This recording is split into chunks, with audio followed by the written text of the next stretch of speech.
बड़े साहब को कि आप नहीं मिलना चाहते हो तो कोई बात नहीं सर, हमें भी कोई ऐसी खुशी नहीं है कि मैं आपको मिलूं और उसके बाद कुछ लोगों को बताऊं, मुझे ऐसा नहीं है। हमें सिर्फ इतना है कि आपसे बात करें। मैंने उनसे मिला भी था मैं 19 नवंबर को, जो आज तक मैं अभी आपके सामने बोल रहा हूँ। बाकी मुझे शौक नहीं कि मैं मिला करके सबको बता दूं। उसे मतलब मुझे कोई वो स्टेटस सिंबल नहीं दिखता है। मैं अगर मिलने जाता हूँ तो मेरा पैसा खर्च करके जाता हूँ, मेरा समय, तन मन धन सब कुछ निवेश करके जाता हूँ, और वो सभी के लिए। तो हमने उस टाइम पे भी उनको यही पूछा था कि साहब आप हमारे साथ रह के काम कीजिए, लेकिन वो सब बातें मैं बाद में करूंगा। अभी उनसे जो बात हुई अभी वो बात करता हूँ। और उन्होंने कहा जैसे कि लिक्विडेटर, वो तो इसलिए बिठाया है कि वो कुछ काम न करे, इसके लिए बिठाया गया। और बात तो उनकी सही है। ये बात में मतलब मैं जो बात सही लगती है तो सही बोलूंगा कि हाँ इनकी ये बात सही है कि लिक्विडेटर ने आज तक ना तो कुछ किया है ना वो कुछ करेगा। और जिस दिन कुछ करेगा भी, तो मैंने अभी एक मैसेज लिखा था कि अगर मान चलो कि लिक्विड कैश अगर 30 करोड़ रुपया है अपने पास, तो अगर वो सबको बांटी गई तो एवरेज अगर मैं रेशियो गिनूं तो सबको 200 रुपये के आसपास मिलेगा। तो क्या आप और मैं खुश हो गए कि 200 रुपये लेने के लिए इतनी सारी लड़ाई? तो लिक्विडेटर ने तो उनका कहना था बड़े साहब का कि मेरे पुरखों की जमीन भी उन्होंने अपने नाम पे करवा ली, जैसे माँ की, बापूजी की, अपने दामाद की, वो सबकी जमीन भी लिक्विडेटर ने ले करके अटैच करके अपने नाम करवा ली। तो ऐसा सब होता है जो कि नहीं होना चाहिए था। तो कहने का मतलब उनका ये था कि ये सब कौन ख्याल रखेगा, कौन देखेगा सब कुछ। उन्होंने कहा कि फर्जी वीसी हो रही है। अब वो मुझे समझ में नहीं आया, फर्जी वीसी यानी क्या? फर्जी वीसी हो रही है उसका सबूत बड़े साहब ने प्रशासन को दे भी दिया था, फिर भी वो सब ध्यान कौन रखेगा?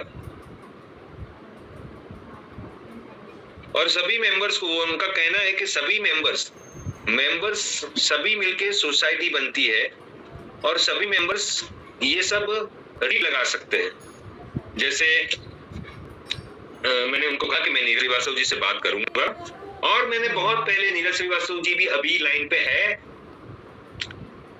कोई भी बात अगर मैंने जैसे भी कहा कि हमें अंदरों अंदर कुछ भी हो लड़ाई नहीं करनी है, बात करके सॉल्यूशन लाने की कोशिश करो। उसके बाद भी अगर सॉल्यूशन नहीं आता है तो ओके, लेकिन लड़ो मत। मैंने नीरज श्रीवास्तव जी को बहुत पहले लिखा था कि आप खुद एक एडवोकेट वकालत पढ़े हुए हैं और आप ये अगर एसएलपी लगाने की बात करते हो सुप्रीम में, तो मुझे उसका कंटेंट भेजिए। 3000 नहीं, मैं 4000 दूंगा, 5000 दूंगा। मतलब पैसे का ये सवाल नहीं था कि 3000 क्यों।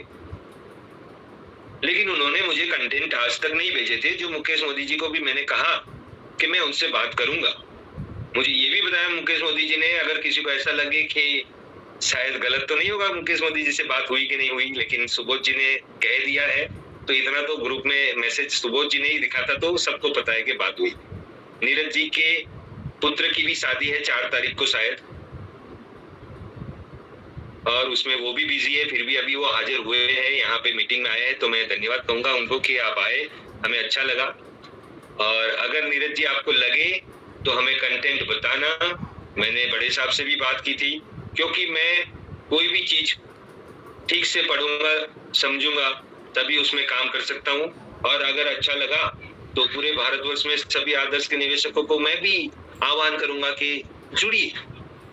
और मैं अभी भी आपको बताऊं कि मैं दिल्ली की एक एडवोकेट है, लेडी एडवोकेट है, अभी मैंने 15 दिन पहले बात करके रखी थी, उसके बाद मैंने बात नहीं की है।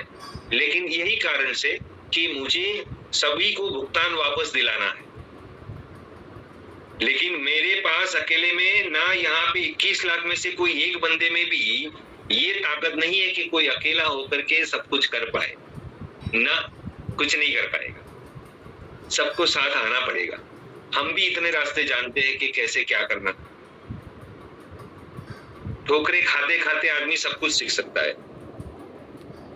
सुप्रीम कोर्ट में जैसे अभी मैं बता रहा था कि नीरज श्रीवास्तव जी, सदानंद ताम्रेकर जी, वो लोग अच्छी मेहनत कर रहे हैं एसएलपी लगाने के लिए। और वो एसएलपी लगाने के लिए बड़े साहब ने भी कहा कि मैं उसमें सहमत हूँ। कि यही एसएलपी लगानी चाहिए और सुप्रीम कोर्ट में एसएलपी लगेगी। उसका मुख्य उद्देश्य यही है कि आदर्श पुनः शुरू हो, चुनाव हो, उसका चुनाव के बाद प्रशासक नियुक्त किया जाए और फिर वो लोग जितनी भी सारी अंडर कंस्ट्रक्शन प्रॉपर्टी थी, लोनी कंपनियां थी, सभी को रिकवरी करने का, उसके पहले तो पुनर्चालू करेंगे। आदर्श को अगर पुनः चालू करते हैं तो सभी ट्रांसफर भी करेंगे उनके नाम पे, जो भी प्रॉपर्टी अटैच की गई थी वो ट्रांसफर करेंगे, जो भी लोनी कंपनियों था सभी को, ताकि वो फिर से अपना कंट्रोल उस पे ले सके।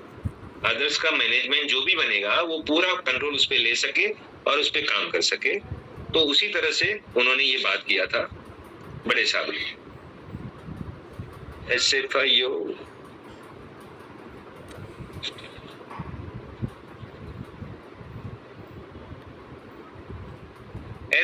ने भी कई सारी प्रॉपर्टी पर स्टे लगा के रख दी है। तो ये सब रोक लगा के रखते हैं तो प्रॉपर्टी रिलीज कैसे होगी और वो लिक्विडेटर के पास कैसे जाएगी और कब आपको, हमको, सबको पैसा मिले। ये एक पॉइंट भी उन्होंने कहा था। SFIO ने एडवर्टाइजमेंट भी दिलवा दी थी, मतलब इसके जरिए कि ये प्रॉपर्टी सेल करनी है, लेकिन कोई आया नहीं था उस टाइम पे बायर, तो नहीं बिची। नेगेटिव नोट लिखते हैं जो उनके हिसाब से उनको नेगेटिव लगती है, वो नेगेटिव नोट पे बड़े साहब खपाते, वो बोलते मैं बहुत नाराज हूं कि कुछ भी लिख देते हैं लोग, तो क्या आप कुछ नहीं करते हो, आप क्या करते हो। जैसा हमने भी ये 9 बिंदु